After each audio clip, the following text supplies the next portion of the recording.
ಕಲಬುರಗಿ ಅದೇ ಪೊಲೀಸ್ ಠಾಣೆಯಲ್ಲಿ ಕೆಪಿಎಸ್ ಬ್ಯಾಂಕ್ನ ವಿರುದ್ಧ 3 ಪ್ರಕರಣಗಳು ದಾಖಲಾದರೂ ಕೂಡ ಅವರ ವಿರುದ್ಧ ಯಾವುದೇ ಕ್ರಮ ತೆಗೆದುಕೊಳ್ಳುತ್ತಿಲ್ಲ. ಈ ಬ್ಯಾಂಕ್ನಲ್ಲಿ ಅನೇಕ ಅವ್ಯವಹಾರಗಳು ಆಗಿವೆ ಎಂದು ಮೇಲ್ನೋಟಕ್ಕೆ ಕಂಡು ಬರುತ್ತಿದೆ.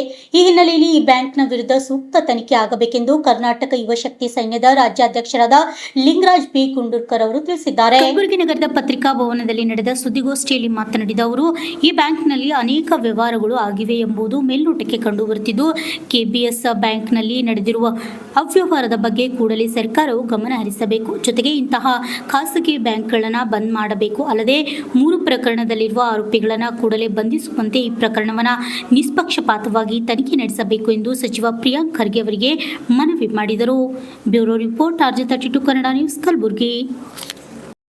ಜನ ಆರೋಪಿಗಳ ವಿರುದ್ಧ ಮಾಗಾಂವ್ ಪೊಲೀಸ್ ಠಾಣೆಯಲ್ಲಿ ಪ್ರಕರಣ ದಾಖಲಾಗಿದೆ. ಎರಡನೇ ಅಪರಾಧ ಸಂಖ್ಯೆ 62/26 ದಿನಾಂಕ 9/7/2026ರಂದು ಕೆಬಿಎಸ್ ಬ್ಯಾಂಕಿನ 2024 ವ್ಯವಸ್ಥಾಪಕರು ಹಾಗೂ ಒಬ್ಬ ಸಿದ್ಧಲಿಂಗ ಮುನ್ನಳ್ಳಿ ವಕೀಲರಂಥ ಅವರ ವಿರುದ್ಧ ಕಮಲಾಪುರ ಪೊಲೀಸ್ ಠಾಣೆಯಲ್ಲಿ ಎಫ್ಐಆರ್ ಆಗಿದೆ.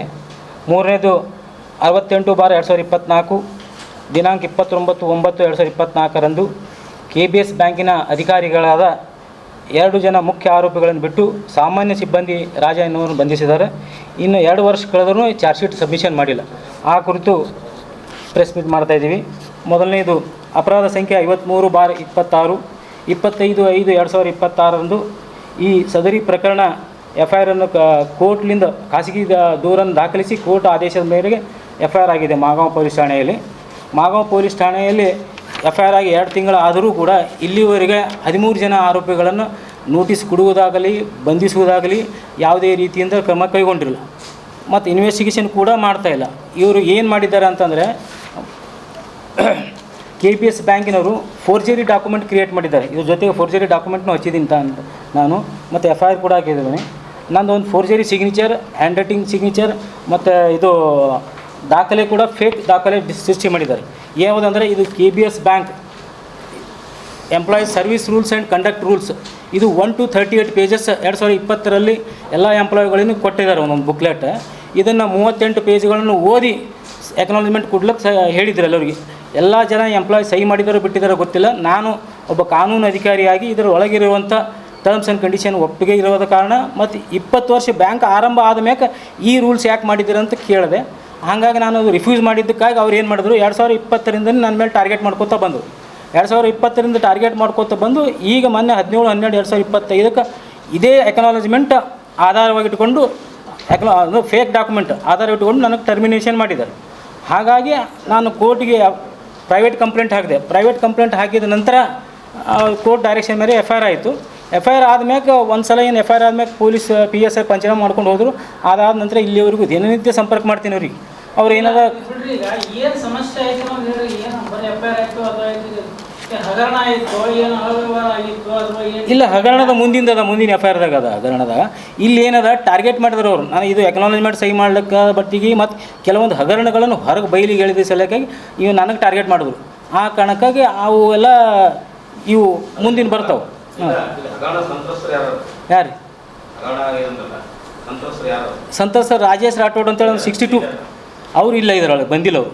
ಇನ್ನೊಬ್ಬ ಈ 68ರದಾಗ ಹರಡು ಮಾಣಿಕ ಅಂತೇಳಿ 68/24 2 ವರ್ಷ ಆಯಿತು. ಅವ್ರಿಗೆ ಇನ್ನೂವರೆಗೂ ಚಾರ್ಜ್ ಶೀಟ್ ಸಬ್ಮಿಷನ್ ಮಾಡಿಲ್ಲ. ಹಾಂ, ಈಗಿಲ್ಲ. ಈಗ ಹೆಂಗೆ ಇರ್ತದಂದ್ರೆ, ಇಲ್ಲ ಎಫ್ಐಆರ್ ಆದ್ಮೇಲೆ ಚಾರ್ಜ್ ಶೀಟ್ ಸಬ್ಮಿಷನ್ ಮಾಡಿದ್ಮೇಲೆ ಮುಂದೆ ಕ್ರಮ ಕೈಗೊಳ್ಬೇಕು. ಅವ್ರು ಏನೇ A ರಿಪೋರ್ಟ್ ಆಗಲಿ B ರಿಪೋರ್ಟ್ ಆಗಲಿ ಏನೇ ಹಾಕಲಿ ಯಾವ ಇಲ್ಲ, ಅವ್ರು ಹಾಕ್ತೀವಿ ಅಂತ ಹೇಳ್ತಿರ್ತಾರೆ. ಇನ್ವೆಸ್ಟಿಗೇಷನ್ ನಡೆದ ಹುಬ್ಬಳ್ಳಿ ಧಾರವಾಡಕ್ಕೆ FSL ಕಳಿಸಿದ್ದೀವಿ ಅದು ಇದು ಹೇಳ್ಕೊತೇವೆ ಅಂತಾರೆ. ಮೊನ್ನೇನು ಪೊಲೀಸ್ ಸ್ಟೇಷನ್ಗೆ ಹೋಗಿ ಬಂದರು.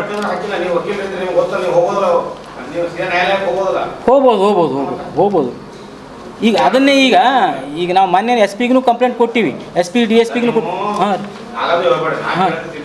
ಹಾಂ ನೀವು ವಕೀಲ ಆಗಿ 2 ವರ್ಷದ ಹೋಗಿಲ್ಲ ಅಂದ್ರೆ ನೀವು ಫಸ್ಟ್ ಇದಕ್ಕೆ ಹೋಗೋದಲ್ಲ. ಹೋಗ್ಬೋದು. ಇಲ್ಲ, ಅವರ ಕುಟುಂಬದವ್ರು ಡಿಸೈಡ್ ತೊಗೋಬೇಕು. ಅವರು ವಕೀಲರು ಯಾರು ನೇಮಕ ಮಾಡ್ತಾರೋ ನಾವು ಕರ್ನಾಟಕ ಯುವ ಶಕ್ತಿ ಸೈನ್ಯದಿಂದ ನಾವು ಹೋರಾಟ ಮಾಡ್ತೀವಿ. ಹಾಂ, ಸರಿ. ನೀವು ವಕೀಲ ಆಗಿ ನೀವು ಕೋರ್ಟಿಗೆ ಹೋಗೋದಲ್ಲ. ಇಲ್ಲ, ಈಗ ಅವ್ರ ಕುಟುಂಬದ ಡಿಸೈಡ್ ಮಾಡಿ ನಮಗೆ ಹೇಳಿದ್ರೆ ನಾವು ಮಾಡ್ತೀವಿ. ಅವ್ರೇನಾರ ಕಂಪ್ಲೇಂಟ್